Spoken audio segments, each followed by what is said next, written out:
Yesus Tuhan ditinggikan, dimuliakan dan naik ke surga. Dia berikan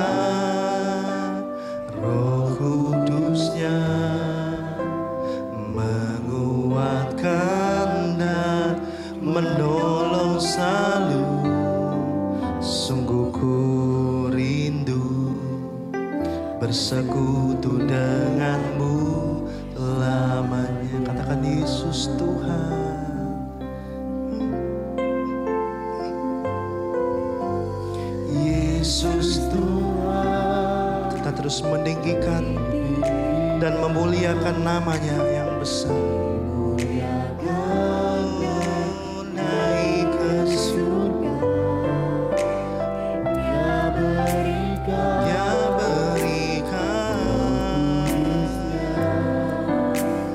menguatkan dan menolong selalu. Sungguh ku rindu bersekutu denganmu selamanya.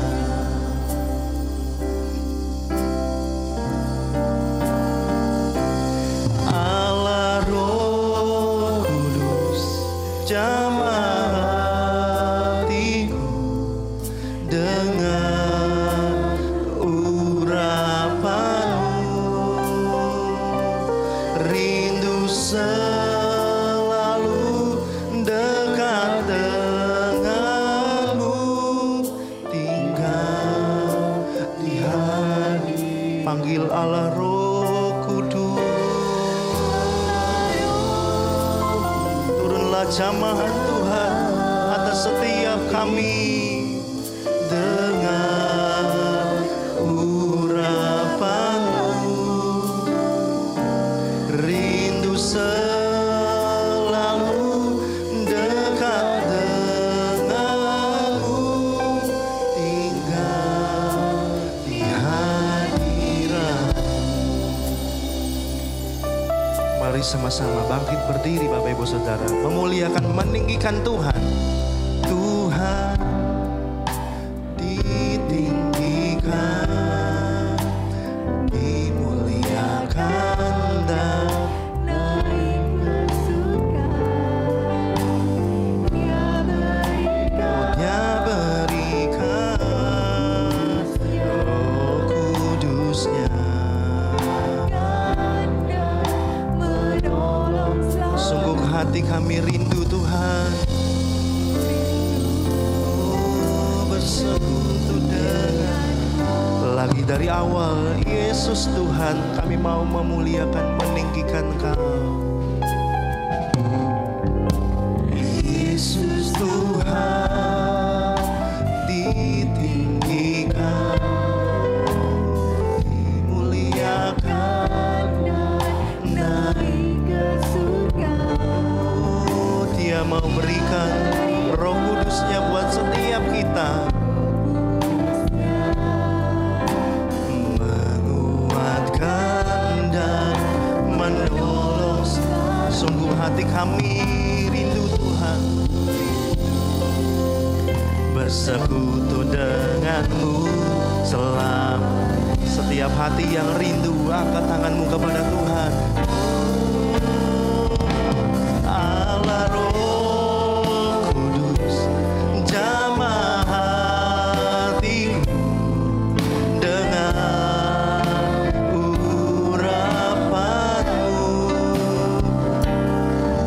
Ku selalu dekat denganmu, tinggal di hati. Katakan Allah Roh Kudus, jamah setiap kami. Oh, jamah hati dengan urapanmu. Oh, rindu selalu dekat denganmu, tinggal di hati. Jemaat saja yang rindu katakan pujian ini.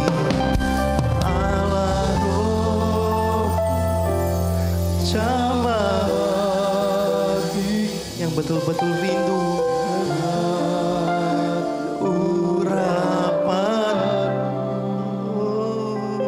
rindu selalu dekat denganmu, tinggal di hadirat Allah Roh Kudus, Allah Roh masuk dan jamah hati kami Tuhan dengan urapanmu,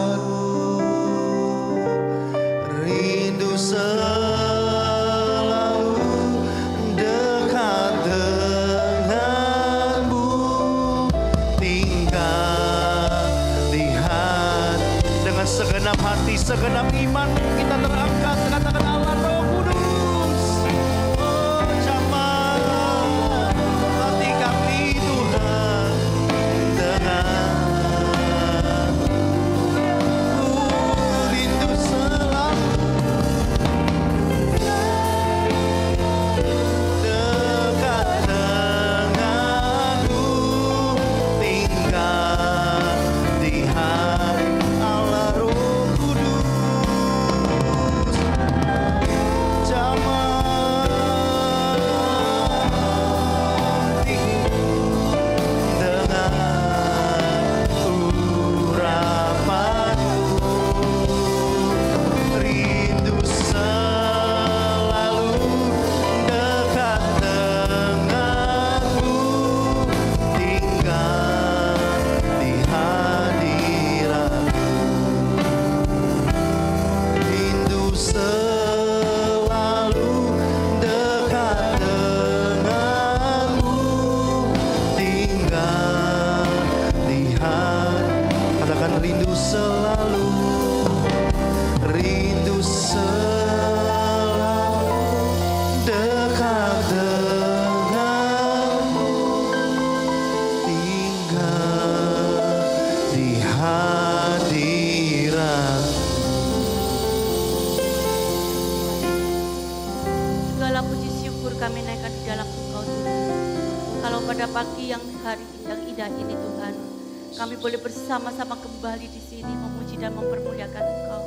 Kami tahu Tuhan Kau bertahta di atas pujian kami. Kau tahu setiap kerinduan hati kami. Kami butuh Roh Kudus-Mu Tuhan. Kami percaya Tuhan kalau Engkau Tuhan akan memberikan Roh Kudus di dalam hati kami, di dalam kehidupan kami, di dalam setiap langkah hidup kami Tuhan, sebagai roh penolong bagi kami, sehingga kami boleh sesuai dengan kehendak-Mu Tuhan. Kalau sebentar pagi Tuhan, kami akan mendengarkan sebagian daripada sabda-Mu. Kiranya Engkau sendiri Tuhan yang berfirman melalui hamba-Mu, sembunyikan hamba-Mu di balik salib-Mu, sehingga firman yang ditaburkan Tuhan boleh menjadi lentera di dalam hidup kami, dan boleh Tuhan menjadi jawaban bagi setiap hati kami. Terima kasih Tuhan, kami serahkan doa sembahyang pagi hari ini Tuhan, hanya di dalam nama Tuhan Yesus Kristus. Haleluya. Amin, puji Tuhan. Silakan duduk. Berapa banyak di antara Bapak Ibu Saudara merasakan Tuhan Yesus Kristus baik buat kita, bisa berkata amin. Ya, hari ini kita memperingati bahkan merayakan kenaikan Yesus Kristus ke sorga. Puji Tuhan. Bapak Ibu Saudara,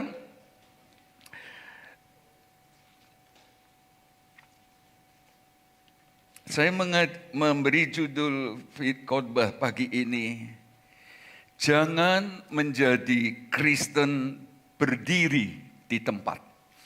Saudara-saudara, sepertinya judul ini aneh sebab sering kita mendengar bahwa maunya Tuhan supaya kita menjadi kuat di dalam Tuhan, berdiri kokoh dan tidak tergoncangkan, seperti pohon yang berakar ke dalam dan tidak mudah ditumbangkan. Amin.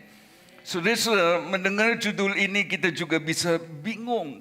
Sebentar firman Tuhan mengajak kita untuk kokoh seperti bangunan yang dibangun di atas dasar Yesus Kristus. Tapi kok pagi ini Jangan menjadi Kristen berdiri di tempat. Apakah maksudnya? Mari sama-sama kita membaca kitab Kisah Para Rasul pasal pertama ayat 9 sampai ayat ke-11.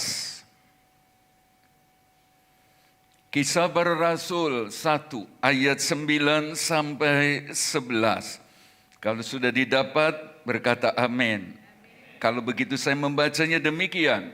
Sesudah Yesus mengatakan demikian, terangkatlah ia disaksikan oleh mereka, dan awan menutupinya dari pandangan mereka ketika mereka sedang menatap ke langit.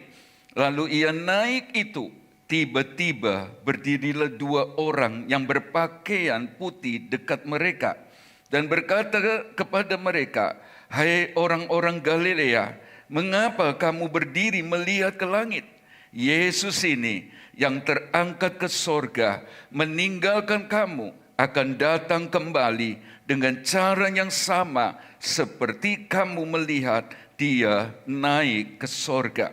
Puji Tuhan, Bapak Ibu Saudara, kita tahu bersama bahwa kematian Yesus didahului dengan sengsara yang hebat. Sudah dikatakan oleh Yesus sebelumnya. Saudara-saudara, bahkan sudah dinubuatkan oleh para nabi di kitab suci, di perjanjian lama. Demikian juga dengan penguburannya. Berapa hari dia ada di kubur? Berapa hari? 3 hari. Lalu dia bangkit dari antara orang mati. Saudara-saudara, 1 Korintus 15 berkata semua setuju dengan kitab suci. Jadi apa yang sudah dikatakan oleh para nabi, saudara-saudara, semua digenapi. Lalu saudara-saudara, bahkan kenaikannya ke sorga. Saudara-saudara, juga sudah Yesus katakan jauh-jauh hari sebelum kematiannya. Jadi saya mau berkata kepada Bapak Ibu Saudara bahwa kenaikannya ke sorga adalah kebenaran yang tidak terbantahkan. Sebagaimana matinya, demikian juga kebangkitannya. Sekarang kita peringati kenaikannya sorga adalah benar adanya. Bapak Ibu Saudara yang dikasihi Tuhan, pertanyaan besar bagi kita. Lalu apakah makna dari kenaikan Yesus ke sorga? Ada banyak makna. Saudara-saudara, tapi sebelum kita belajar ke sana, saya mau ingatkan bahwa makna kenaikan Yesus Kristus ke sorga yang pertama-tama, yang terbesar adalah bukan hanya karena dia datang turun dari sorga, lalu dia kembali ke tempat asal mulanya. Saya mau kasih tahu bahwa makna terbesar dari kenaikan Yesus ke sorga adalah dia menyatakan kepada kita orang-orang percaya, bahkan kepada dunia ini, bahwa Yesus adalah Allah 100%. Bisa berkata amin? Dia memang pernah jadi manusia 100%. Karena dia mau selamatkan kita. Berulang kali saya berkata bahwa roh Allah adalah roh gak bisa mati. Dan saudara-saudara, supaya dia bisa mati untuk tumpahkan darah. Sebab syarat pengampunan dosa mesti ada darah yang dicurahkan.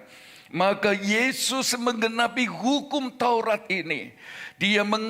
Allah mengambil rupa seperti manusia. Sebagai manusia 100% untuk bisa mati. Dan saudara-saudara, setelah dia mati, dia dikuburkan, dia bangkit, dia naik ke sorga. Cuma mau kasih tahu bahwa dia benar-benar Allah yang sesungguhnya. Saudara-saudara, kenaikannya ke sorga membuktikan kealahannya. ketuhanannya, keilahiannya. Sebab tidak ada yang pernah ke surga kecuali Dia yang pernah turun. Jadi Bapak Ibu Saudara yang dikasihi Tuhan, Yesus yang Bapak Ibu Saudara dan saya sembah adalah Allah. Bisa berkata amin? Mesti sungguh-sungguh mantap saudara-saudara. Dia benar-benar mati. Tetapi kemudian dia bangkit. Dia hidup selamanya. Ada banyak tokoh terkenal, tokoh hebat sepanjang masa. Dari zaman Adam sampai sekarang bahkan akan datang. Dan semua mereka telah mati atau akan mati. Cuma Yesus saja yang kuburnya kosong. Karena dia bangkit pada hari ketiga seperti yang dia katakan sendiri. Seperti yang telah dinubuatkan para nabi. Jadi kita menyembah Allah yang hidup. Bisa berkata amin. Ayo katakan sama kanan kiri, Yesus hidup. Kalau saudara ngomongnya dengan sungguh-sungguh, pasti dia tolong. Bisa berkata amin. Dia hidup. Nah Bapak Ibu Saudara, lalu ada makna-makna lain. Sebagaimana telah tertulis di depan ini. Makna kenaikan Yesus ke sorga adalah janji Tuhan Yesus akan datang kembali. Janji Tuhan Yesus sediakan tempat atau rumah? Tempat di rumah Bapa di sorga bagi kita. Jadi saya senang sekali lihat Bapak Ibu Saudara menyanyi dengan girang-girang. Ada tempat di sorga buat kita semua yang percaya Yesus. Amin. Ini luar biasa loh. Saudara memuji Tuhan. Ngerti apanya dinyanyikan. Kita orang-orang yang berpengharapan. Kalau Tuhan izinkan kematian jemput. Ada tempat di sanalah. Amin. Nah Bapak Ibu Saudara, lihatlah waktu Yesus naik ke sorga. Alkitab berkata dalam ayat yang telah kita baca. 500 pasang mata loh. Lihat. Aduh. Sulit ya membayangkan. Di depan mata mereka. Yesus secara tubuh fisik. Tubuh jasmani. Kelihatan jelas. Saudara-saudara, lalu naik, saudara-saudara. Aduh, saudara bisa bayangkan kalau kita ada waktu itu. Aduh, nangis sejadi-jadinya, be. Bersyukur, aduh, nggak bisa bayangkan. Bukan cuma merinding, tapi ini pemandangan yang luar biasa sekali. Yesus naik, saudara-saudara, ke surga. Di depan mata mereka. Secara langsung. Saudara-saudara terus naik. Sampai awan menutupinya. Itu 500 pasang mata saudara-saudara.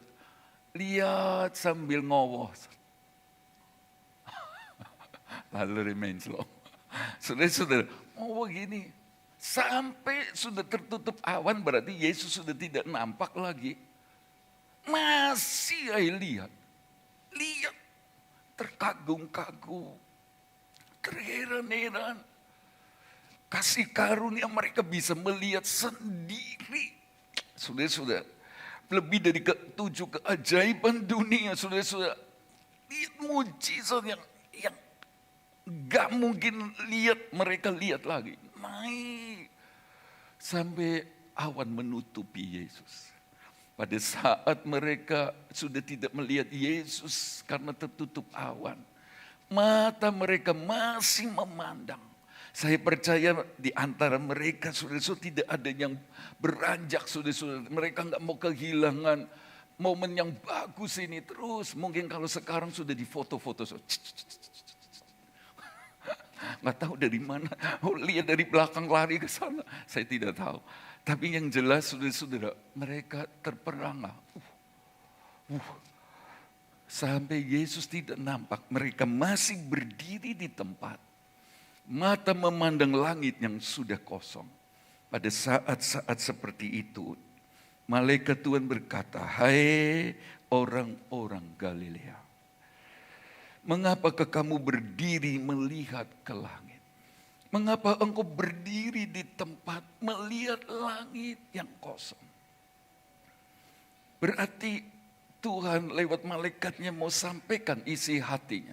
Dia nggak mau kita jadi Kristen, saudara-saudara, yang terus berdiri di tempat. Melihat sesuatu yang sudah hampa, maksudnya sudah kosong langit. Yesus terus sampai surga. Dia nggak mau. Dan malaikat itu berkata, Yesus ini yang terangkat ke surga meninggalkan kamu, akan apa?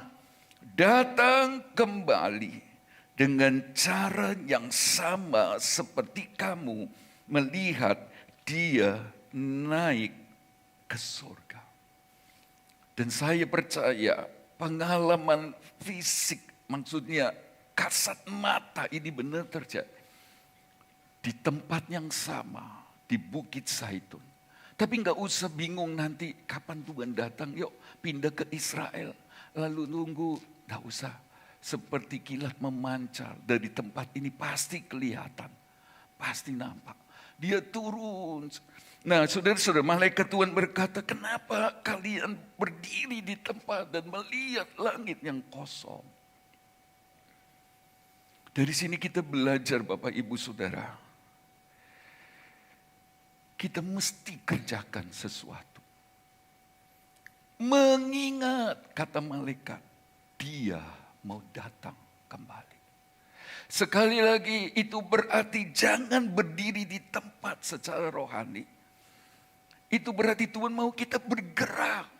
Jadi Kristen yang bergerak, jangan jadi Kristen yang stagnan, yang berdiri di tempat yang gak maju-maju, apalagi mundur. Saudara-saudara, dia mau kita ini bergerak untuk mengerjakan segala sesuatu yang berkaitan dengan kedatangannya kali kedua. Dan orang Kristen harus ngerti ini. Jadi saudara-saudara, dia akan datang kembali. Pada saat Yesus datang kembali, saudara-saudara, apakah yang terjadi? Mari kita melihat gambar ini. Saya langsung ke 2000 tahun terakhir. Ya, yang lingkaran ini. Sebab sebenarnya ada 2000 tahun dari Adam ke Abraham, Abraham Ishak ke Yesus datang, Yesus lahir dan mati di sini. 2000 tahun ini saudara-saudara kurang lebihnya. Sebab kita tidak tahu penanggalan yang persis saudara-saudara. Tapi inilah yang kita belajar. Bahwa Yesus datang dan mati di sini. Lalu ada masa 2000 tahun. Di mana Bapak Ibu Saudara dan saya hidup. Sebenarnya tidak pas. Sebab kalau di sini 1000, ini 2023. Sebenarnya enggak di sini juga. Tapi untuk memudahkan gambar saja, menerangkan kepada kita. Nah, saudara-saudara, anggap saja kita di sini. Ya, Tuhan Yesus akan datang kembali kali kedua. Dan saya mau berkata, sebelum Yesus datang kali kedua, mesti harus didahului dengan pemerintahan antikristus di sini. Ya, dia seorang pribadi yang nyata, yang akan memimpin dunia ini dengan berulang kali saya berkata, dengan ekonomi globalnya, dengan pemerintahan globalnya, peraturan-peraturan sampai kepada mata uang globalnya, satu tok nanti di masa ini. Nah, saudara-saudara yang dikasih Tuhan, jadi lihat, sebelum Yesus datang, harus didahului 3,5 tahun. Dan hari-hari ini kita sedang melihat semua sedang mengarah ke sana. Ya, jangan berkata nggak usah siap, pokoknya antikris datang tidak disingkirkan, ya ndelik nggak bisa. pesawat terbang jatuh masuk ke tempat paling dalam, sudah bisa keluarkan signal dan keluar. Kalau sudah masuk sini nggak mungkin lari lah saudara-saudara. Itulah sebabnya jangan sampai kita masuk di tahun 3,5 tahun saat antikris memerintah. Bapak ibu saudara dan saya yang hidup di sini ini, ingat dia akan datang kembali, kata malaikat-malaikat itu. Siapkan diri, jangan sampai masuk ke dalam pemerintahan. Kita harus menjadi gereja yang sempurna. Jangan jadi 5 gadis yang bodoh. Saudara-saudara yang punya Roh Kudus lalu padam, tidak ada persediaan minyak, sehingga dia harus masuk di sana. Dia mengalami aniaya besar yang tidak pernah terjadi, tidak pernah. Tapi walaupun sebentar, saudara-saudara, sebab ini waktu untuk orang-orang Israel diinjili. Tapi anggaplah sudah sangat dekat dengan Yesus datang kembali. Dan setelah antikris ini selesai, maksud saya Yesus setelah 3,5 tahun, antikris Yesus datang. Nah inilah yang disebut, yang kita kenal di Wahyu 16, perang Harmagedon. Itu perang di mana Yesus datang melawan orang-orang antikris dan pengikut-pengikutnya. Saudara-saudara, antikris dan nabi palsu yang dipakai di peralat naga bayangan setan langsung dibuang ke neraka.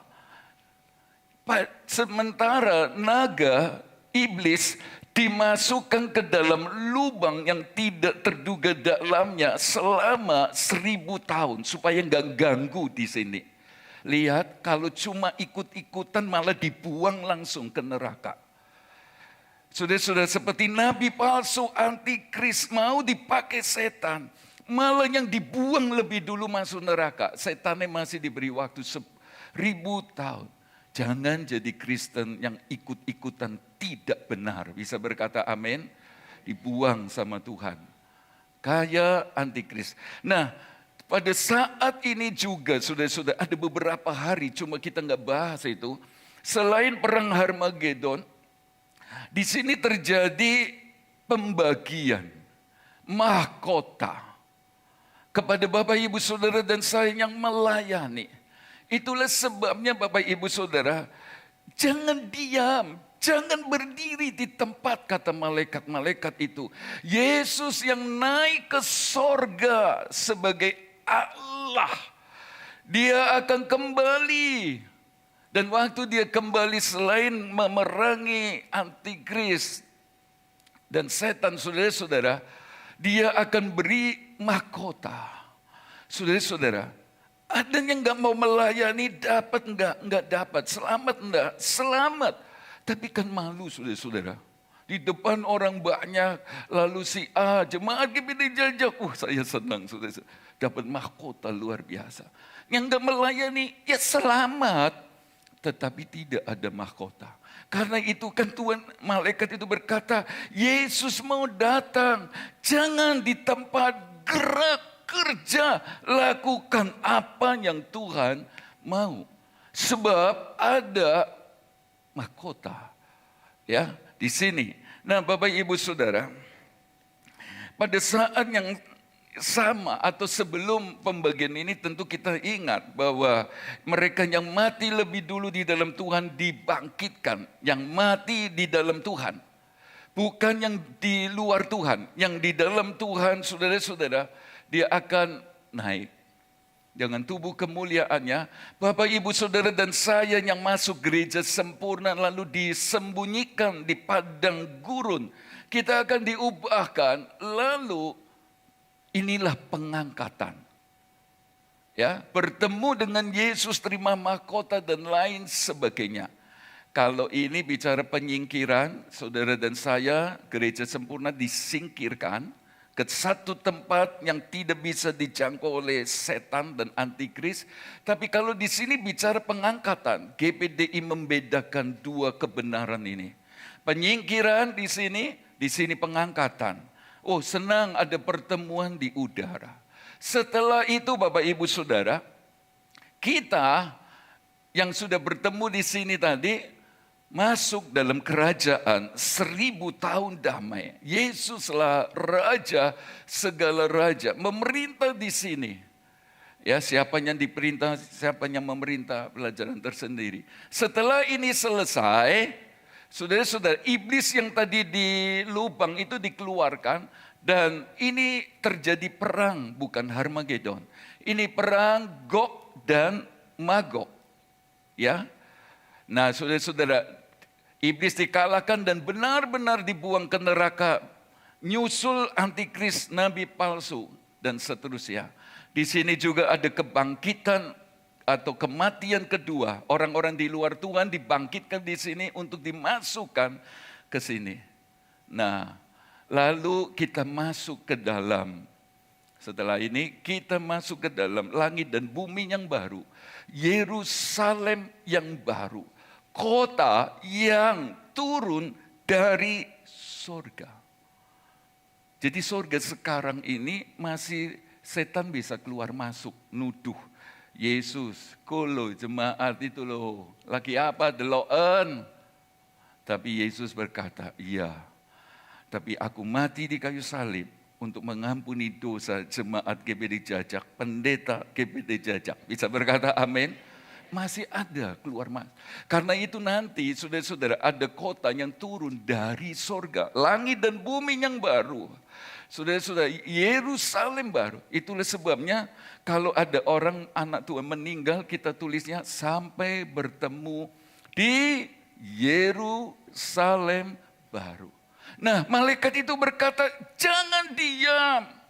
Jangan cuma natap langit yang sudah kosong.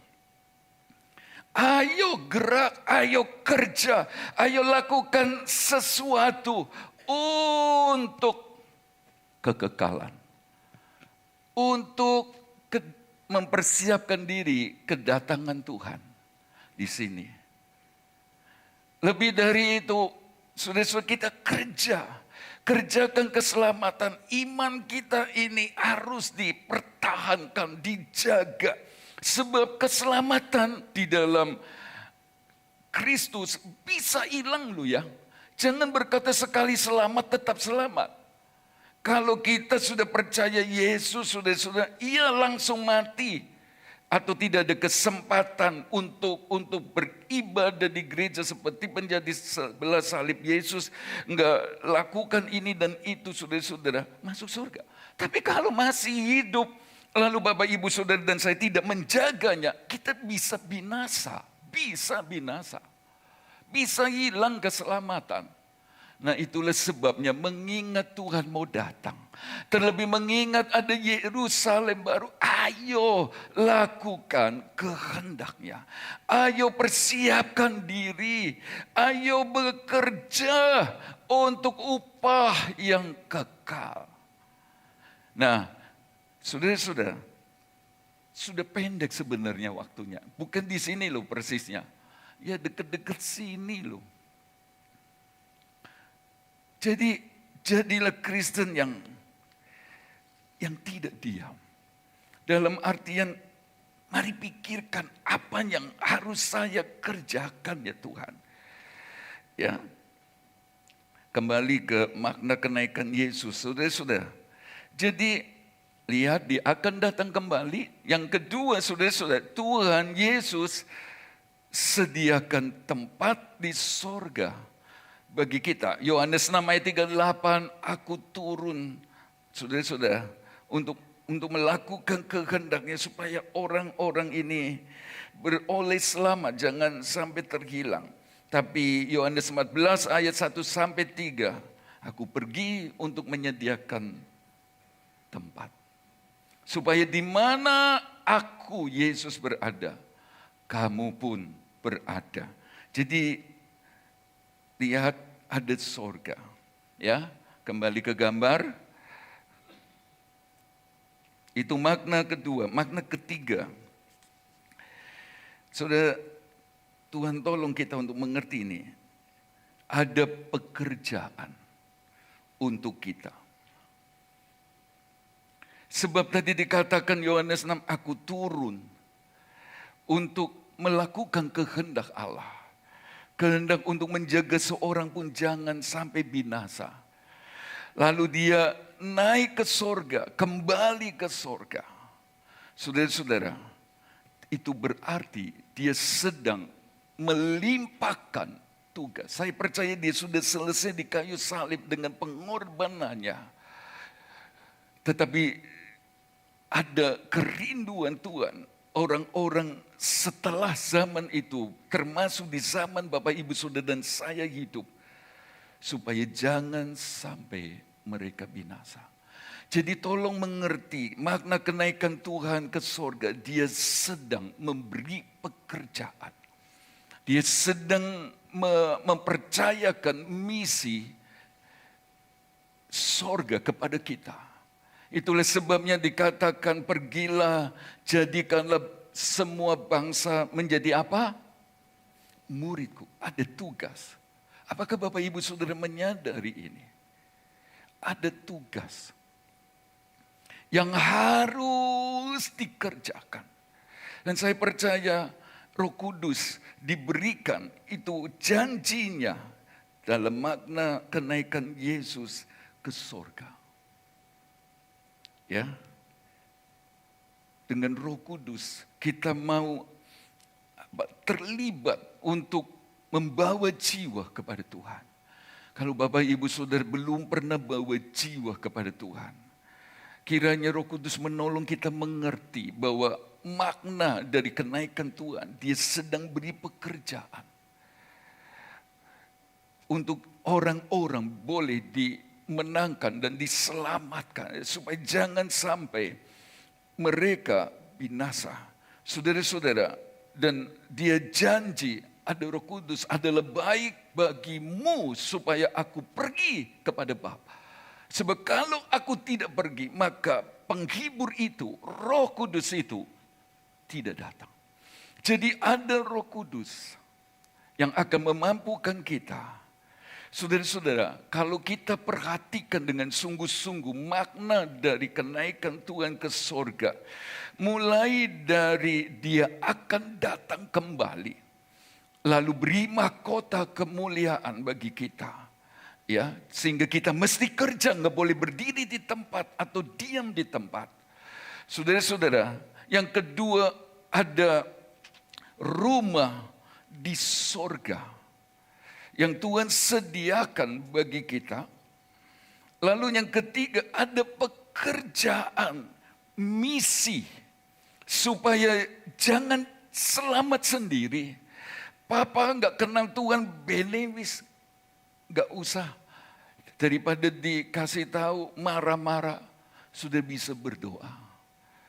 Saudara-saudara, apalagi kalau sudah menghadapi, maaf bicara keluarganya Tuhan izinkan sakit, saudara-saudara sudah meregang nyawa, ini hampir. Saudara-saudara, Mbak Yao punya pemikiran, ini masuk surga atau enggak ya? Ini sudah percaya Tuhan atau enggak? Cepat-cepat dibisiki.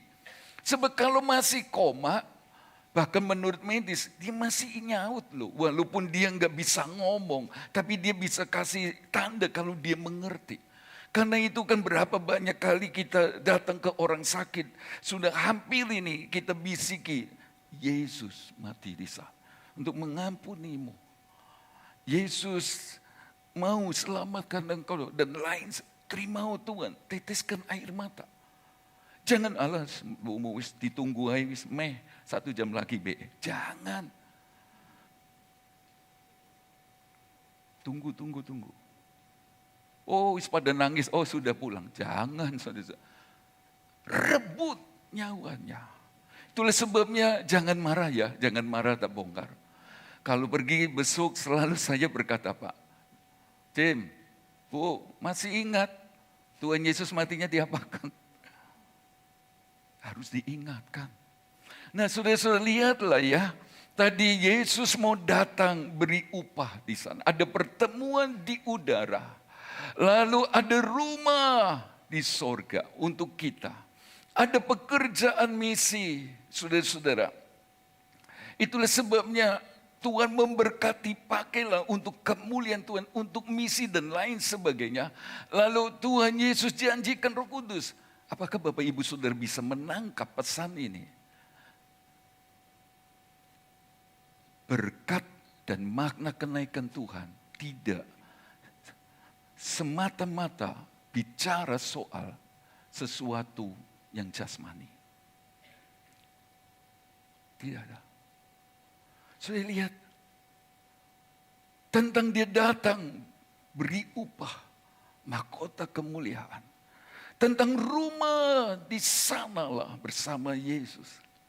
Tentang pekerjaan misi di mana kita nggak boleh egois. Wis pokoknya saya selamat, yang lain mau wis 17 tahun. Jadi dia bebas tentukan, tanggung jawab. Saudara-saudara, ada Roh Kudus, semua ini tentang yang rohani. Tentang yang rohani. Bahkan Bapak Ibu Saudara dan saya penuh Roh Kudus sebagai roh penghibur, roh penolong. Saudara-saudara, jangan sifatkan sebagai saya mau penuh Roh Kudus supaya saya menghadapi persoalan-persoalan hidup rumah tanggaku, suami, anak-anak, istri yang gak berkenan di hatiku, aku tetap kuat. Oke lah. Tapi bukan itu loh sebenarnya. Tujuan Roh Kudus datang memenuhi kita supaya kita bisa kerjakan apa yang Tuhan mau.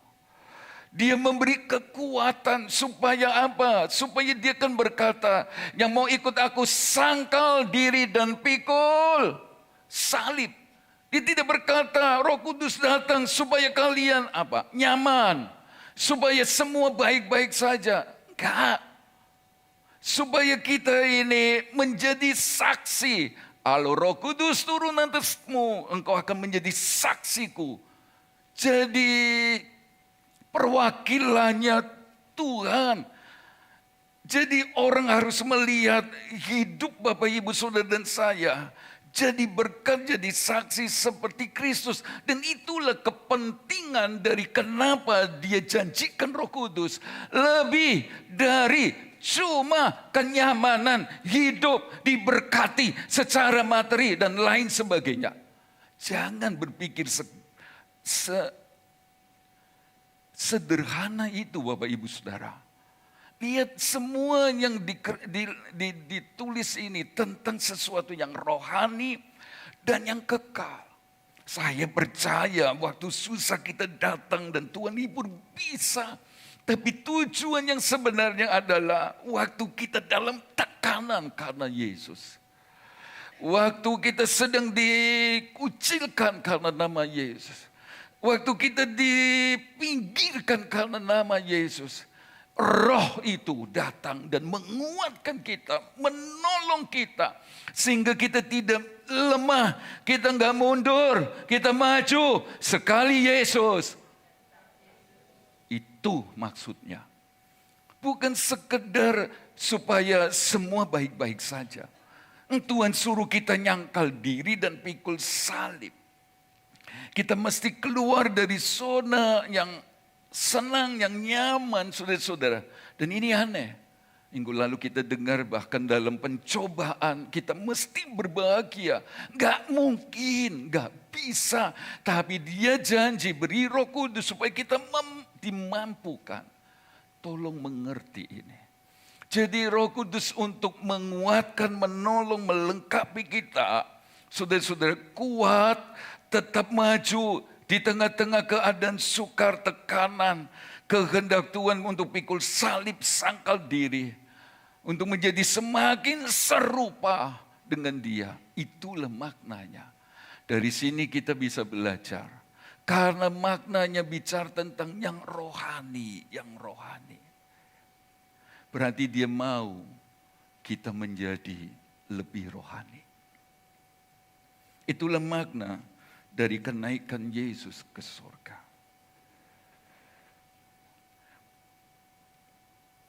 Dan ini tidak mudah, tapi ada Roh Kudus. Yohanes 3 ayat 31 berkata begini. Yohanes 3 ayat 31. Siapa yang datang dari atas adalah di atas semuanya. Siapa dia yang datang dari atas? Yesus. Siapa yang berasal dari bumi, termasuk pada bumi dan berkata-kata dalam bahasa bumi. Siapa yang datang dari sorga adalah di atas semuanya. Saudara-saudara, Yang merah dikurung dengan warna tulisan hitam. Itu yang hitam bicara tentang Yesus. Dari atas segalanya. Tolong mengerti. Dia dari atas, dia dari sorga. Dia harus jadi prioritas lu ya. Bagi orang percaya. Dia yang harus terutama. Dia yang harus nomor satu. Dia yang tertinggi di skala prioritas hidup manusia. Dia segalanya di atas. Tapi Tuhan juga ngerti. Dia berkata siapa yang berasal dari bumi. Itulah manusia. Termasuk pada bumi. Dia akan berkata-kata tentang hal-hal yang ada di bumi. Terjemahan lain berkata begitu. Hal-hal yang di dunia. Jadi saya ngerti. Tuhan yang mau ngerti. Karena kita diciptakan dari bumi, dari tanah. Maka kita selalu cenderung bicara tentang hal-hal yang ada di dunia. Tentang hal-hal yang ada di bumi. Tentang pekerjaan. Tentang keadaan-keadaan yang terjadi di dunia ini. Dan ini memang sulit. Beda sekali dengan Yesus yang dari surga. Tapi saudara-saudara, kita harus mengerti makna kenaikannya, sekalipun kita dari bumi, yang selalu bicara tentang bumi. Melek mata apa yang harus saya kerjakan, apa yang harus saya rencanakan untuk pekerjaan ini tambah besar ya apa, supaya penghasilannya tambah gede ya apa, dan lain sebagainya. Itu maklum, itu manusiawi. Tetapi Tuhan beri naik ke sorga, Roh Kudus datang. Supaya kita yang suka bicara tentang dunia ini, siapa saja termasuk hamba Tuhan, dimampukan oleh Roh Kudus untuk bicara tentang yang rohani. Tolong makna kenaikannya ke surga tidak ditulis supaya kita ini keberkatan kayak apa gitu. Walaupun Tuhan mau memberkati kita. Tapi semata-mata supaya kita ini menjadi manusia rohani. Lebih rohani Bapak Ibu Saudara. Kenapa kalian berdiri dan menatap ke langit yang kosong? Ayo kerjakan kehendaknya. Sebab dia mau datang loh. Dia mau beri upah. Ada sorga. Ada misi yang harus dikerjakan. Dan benar kan saudara-saudara, waktu Roh Kudus turun atas murid-murid. Apakah Petrus, Yohanes, Yakobus dan seterusnya hidup nyaman? Apakah Alkitab mencatat mereka hidup berkemakmuran? Aniaya iya. Tapi sudah bisa lihat ada perubahan. Dari penakut sembunyi-sembunyi ikut Tuhan. Tidak mau menyatakan diri sebagai pengikut Kristus. Tapi mereka ngerti sekarang. Ada kerja yang harus dilakukan. Beritakan Injil. Bahwa jiwa diselamatkan. Dan itu pentingnya Roh Kudus. Dan setelah Roh Kudus turun. Mereka berani, saudara-saudara. Bahkan berani mati karena Yesus. Saya kepengen kita ngerti tentang yang rohani ini. Kenaikannya ke sorga, bukti dia Allah yang hidup. Saya percaya kok, di dalam dia yang hidup A sampai Z ada, saya percaya. Tapi bukan sekedar itu. Saudara-saudara, supaya kita lebih rohani dari waktu-waktu sebelumnya. Supaya kita lebih mengerti kehendak Allah. Jangan diam. Roh Kudus beri kita kuat untuk menjalani apa saja tugas-tugas pelayanan. Yang banyak tantangan, masalah dan lain sebagainya. Disitulah Roh Kudus berfungsi. Menguatkan kita. Sehingga kita terus maju walaupun sangkal diri dan pikul salib. Mari kita melihat 1 Timotius 6 ayat 11. Tetapi engkau, hai manusia Allah, jauhilah semua itu. Kejarlah keadilan, ibadah, kesetiaan, kasih, kesabaran, dan kelembutan. Ya. Ayat 11 saudara-saudara.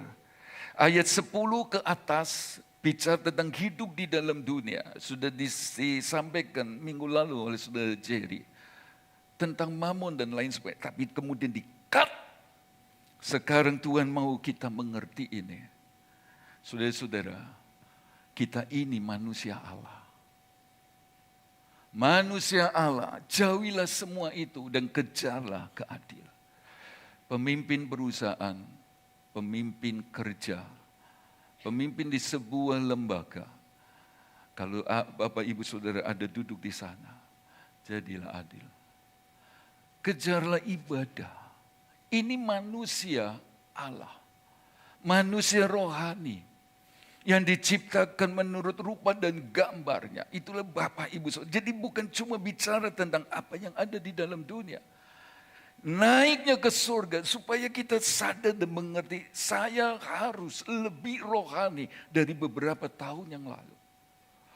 Lalu kita ngerti ternyata yang dikejar adalah ibadah. Siapa di sini belani ibadah? Atau ya wislah. Senin kan kerja. Selasa kerja, wah, piro cuane ini, sing hilang. Minggu aja lah, minggu. Jangan. Sepertinya kita telah menempatkan yang lain lebih penting dari kecuali pakai sistem. Dan saya berharap Bapak Ibu Saudara yang keluar kota pada hari Minggu, datanglah beribadah di sana. Tapi kejarlah ibadah. Tadi mana tadi? Saudara-saudara, 1 Timotius 6 ayat 11. Kejarlah ibadah, kejarlah kesetiaan. Kejarlah kasih. 1 Timotius 6 ayat 11. Kesabaran, kelembutan. Berarti kita mesti bertobat. Kenapa didiam di tempat? Kenapa enggak maju bergerak? Tuhan mau datang. Roh Kudus dicurahkan supaya menolong kita menjadi seperti Kristus, jadi saksi. Itu berarti kan kita harus meninggalkan yang lama. Kehidupan yang lama. Saudara-saudara, untuk berkenan kepada Tuhan. Kejar ibadah, kejar kesetiaan, kejar kasih. Jadi kita disuruh bertobat justru. Roh Kudus datang untuk kerjakan yang rohani dalam kita. Itulah sebabnya mari kembali kepada firman ini. Bukan cuma supaya hidup diberkati. Lupa kita. Dengan maksud ilahi. Dengan kenaikannya ke surga. Tapi mari kita mau kembali kepada formula yang benar ini. Saudara-saudara mesti datang kepada Allah. Bapa yang heran. Lalu kita datang di dalam Yesus karena hanya nama ini yang direkomendasikan. Tapi jangan lupa kita juga mau panggil Roh Kudus. Kenapa Roh Kudus enggak pernah kita utik-utik? Sebab kita pikir enggak ada hubungannya langsung dengan pekerjaan kita. Enggak ada benefitnya untuk pekerjaan datang, enggak. Padahal Roh Kudus pun adalah pribadi Allah. Dan kita bisa berkata, Roh Kudus tolong saya. Bahkan dalam pekerjaan pun supaya saya jadi saksi. Supaya apapun yang terjadi sepanjang hari ini, Engkau menguatkan saya. Engkau mengingatkan tentang firman dan lain sebagainya.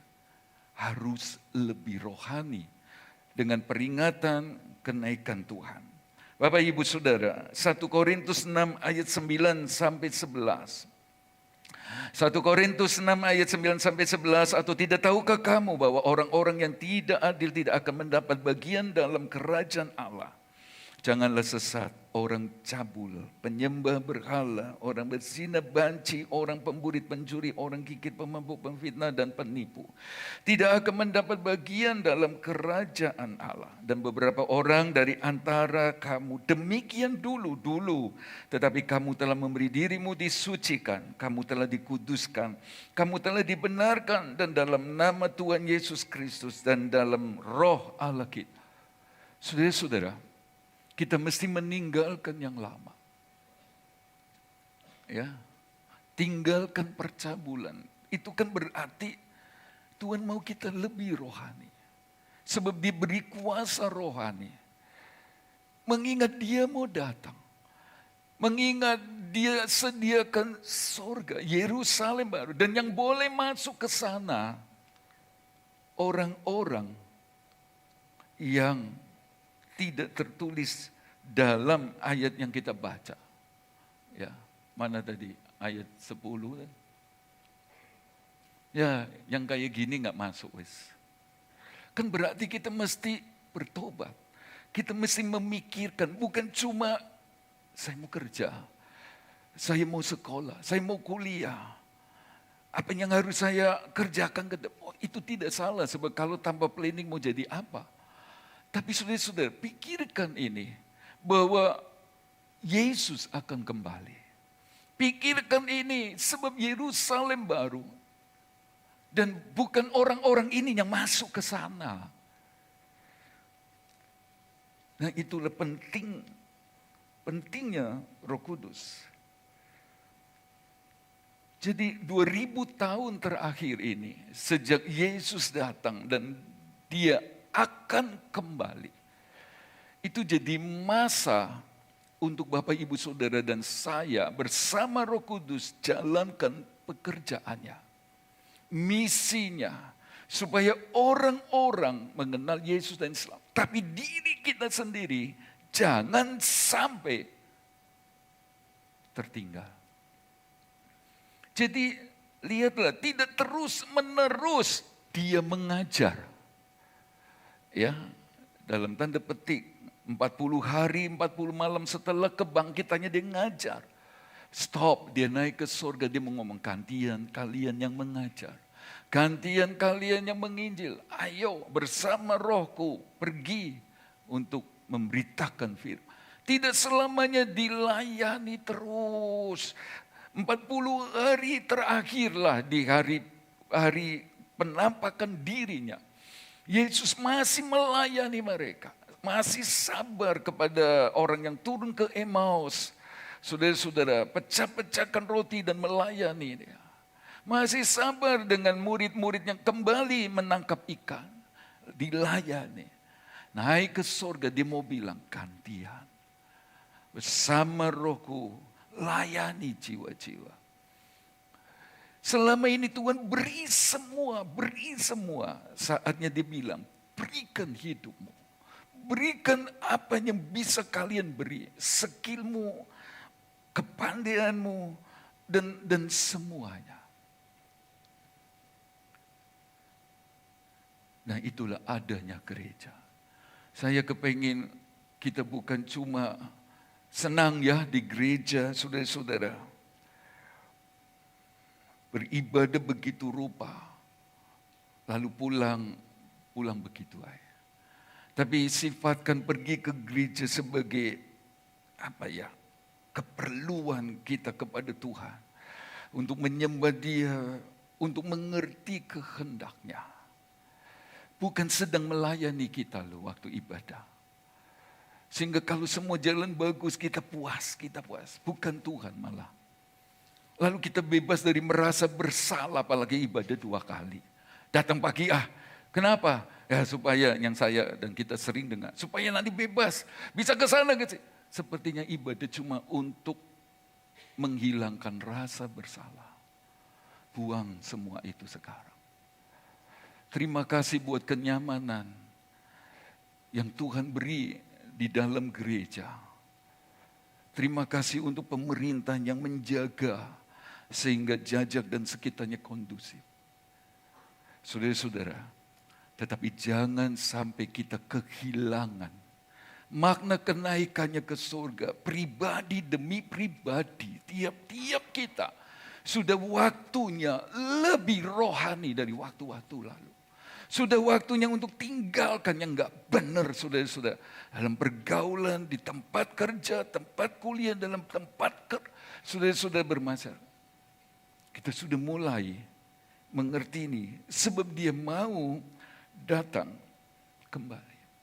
Saya khawatir kalau ini tidak ada pada pengertian kita. Kita cuma kerjakan sesuatu yang sifatnya rutinitas.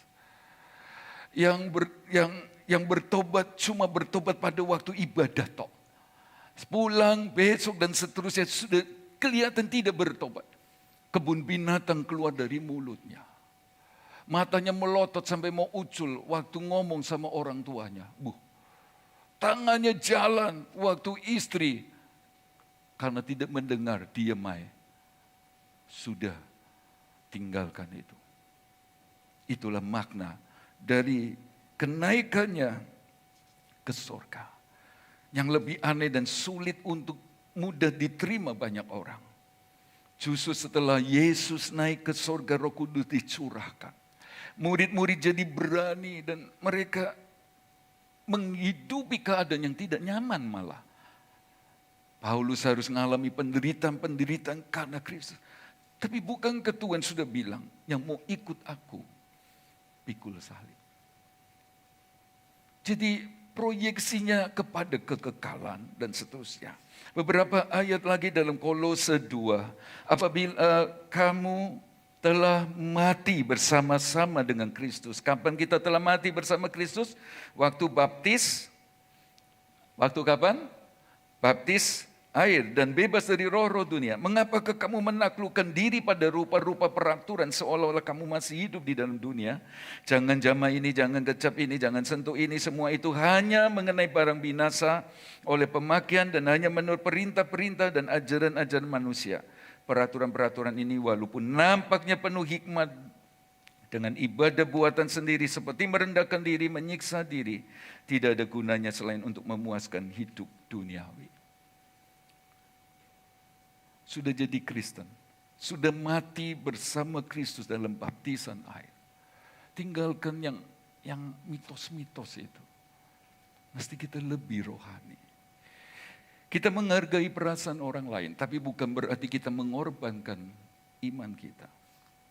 Dalam Kolose 3 ayat 1, karena itu kalau kamu dibangkitkan bersama Kristus, carilah perkara yang di atas. Di mana Kristus ada, duduk di sebelah kanan Allah. Pikirkan perkara-perkara yang di atas, bukan yang di bumi. Sebab kamu telah mati dan hidupmu tersembunyi. Kita ini tersembunyi. Terlindung dengan Kristus di dalam Allah. Apabila Kristus yang adalah hidup kita menyatakan diri kelak, kamu pun akan menyatakan diri bersama-sama dengan Dia dalam kemuliaan. Karena itu matikanlah dalam dirimu segala sesuatu yang duniawi, yaitu perjabulan, kenajisan, hawa nafsu, nafsu jahat, dan juga keserakahan yang sama dengan apa? Penyembahan berhala. Jangan pikir kalau kita menyembah berhala itu menyembah patung-patung, pohon dan lain sebagainya.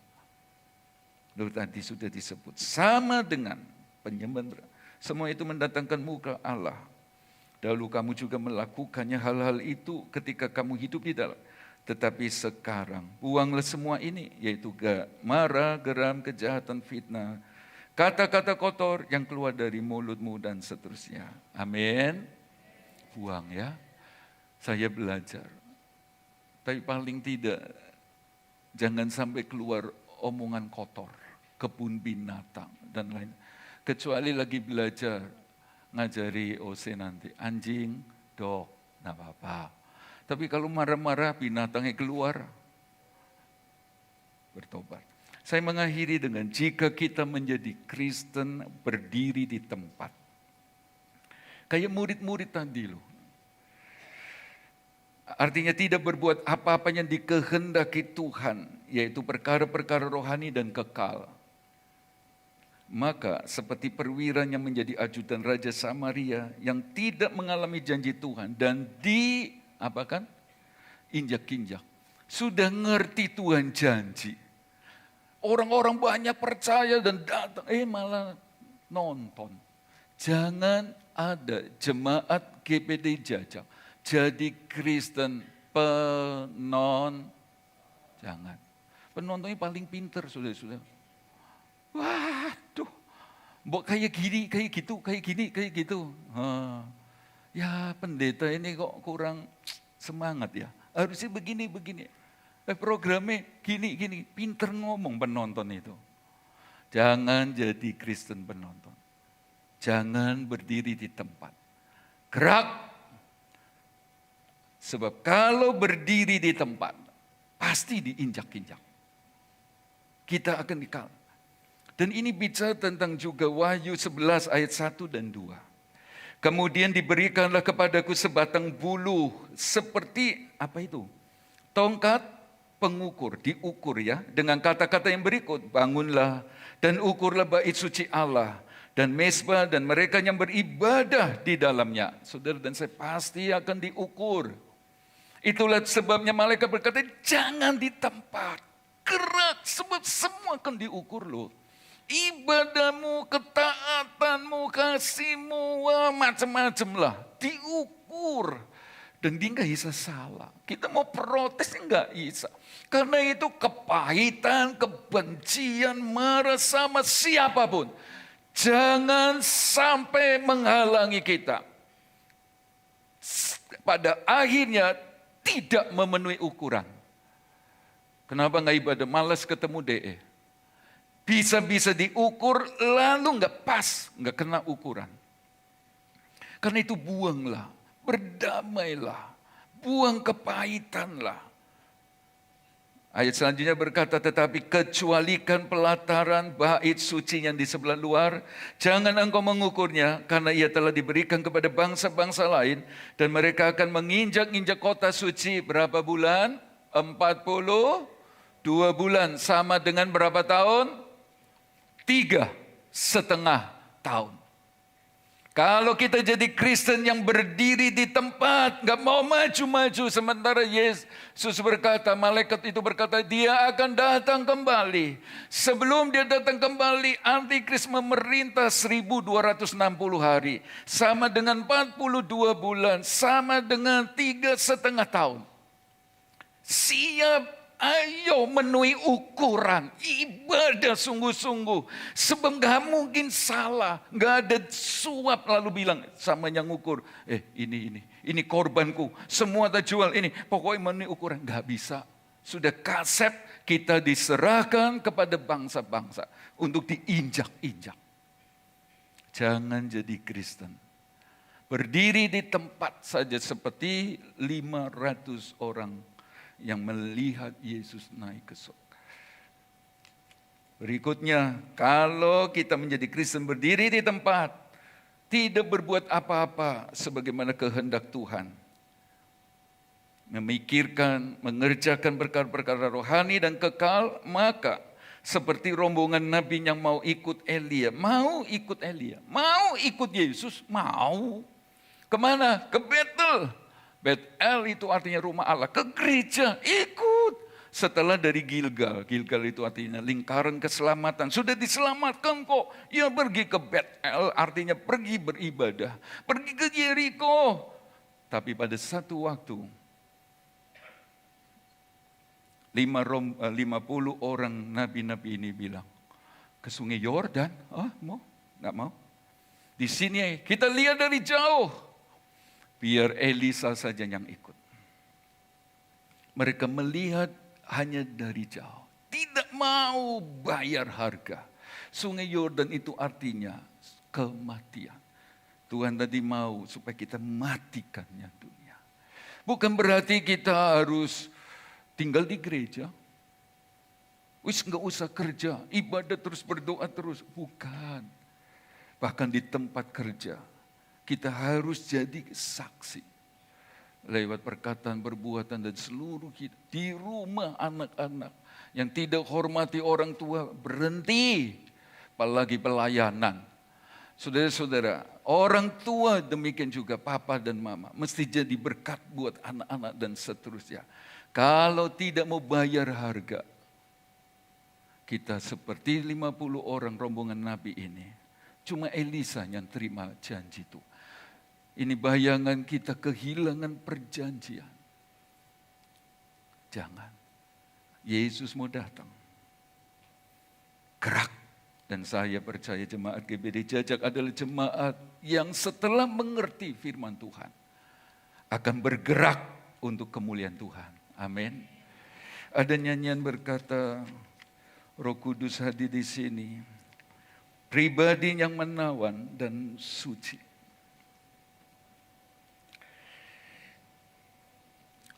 harus bekerja Bapak Ibu Saudara. Harus bekerja. Harus tingkatkan kapasitas. Tetapi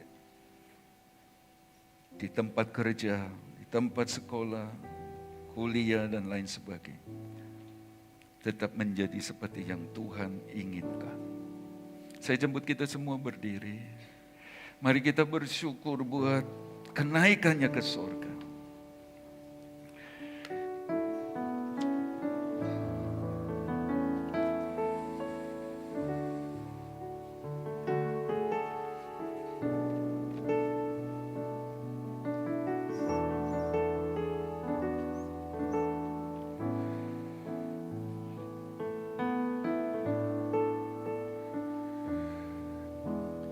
Roh Kudus hadir di sini, pribadi yang menawan dan suci. Ku rindu mendekat, mengerti hatimu, berjalan dalam kehendakmu. Kudus manis. Roh Kudus manis dan lembut, penolong yang sejati dan suci.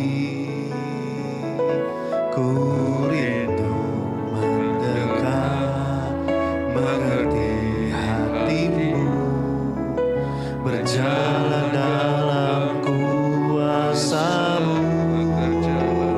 Bekerjalah, ya Roh Kudus, bertatalah lebih lagi. Urapanmu, lawatanmu,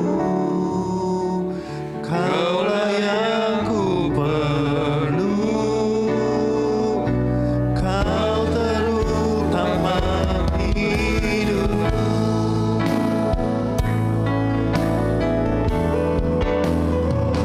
Berjalan, ya Roh Kudus, bertatalah lebih lagi. Urapanmu,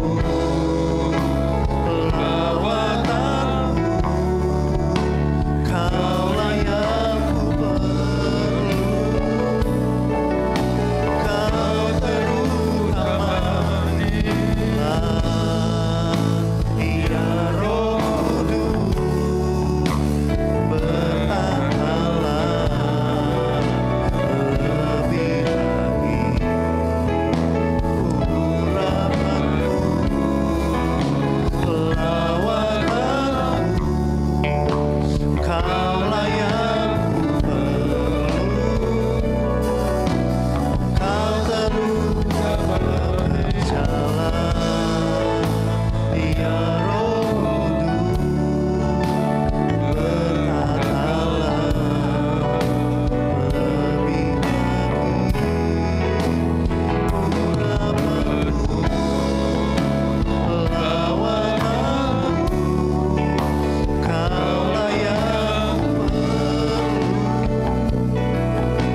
Kau terutama di hidupku.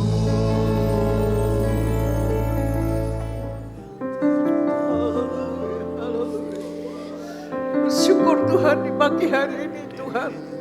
Dalam ibadah kami, dalam peringatan Kau naik ke surga. Membawa kami sidang jemaat untuk bergerak, untuk melayani Engkau dengan sungguh-sungguh Tuhan. Kami perlu Roh Kudus yang Engkau sudah janjikan pada kami ya Tuhan.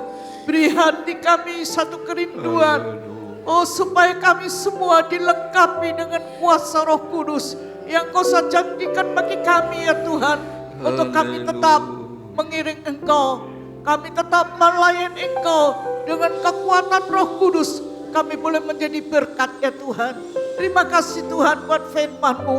Roh Kudus akan mengerjakan lebih lanjut di dalam firman-Mu pagi hari ini. Sehingga kami boleh melakukan kehendak-Mu ya Tuhan. Haleluya. Terima kasih Tuhan, terima kasih. Biar firman-Mu yang hidup, yang berkuasa akan menghidupkan iman kami. Bertambah-tambah di dalam Engkau ya Tuhan.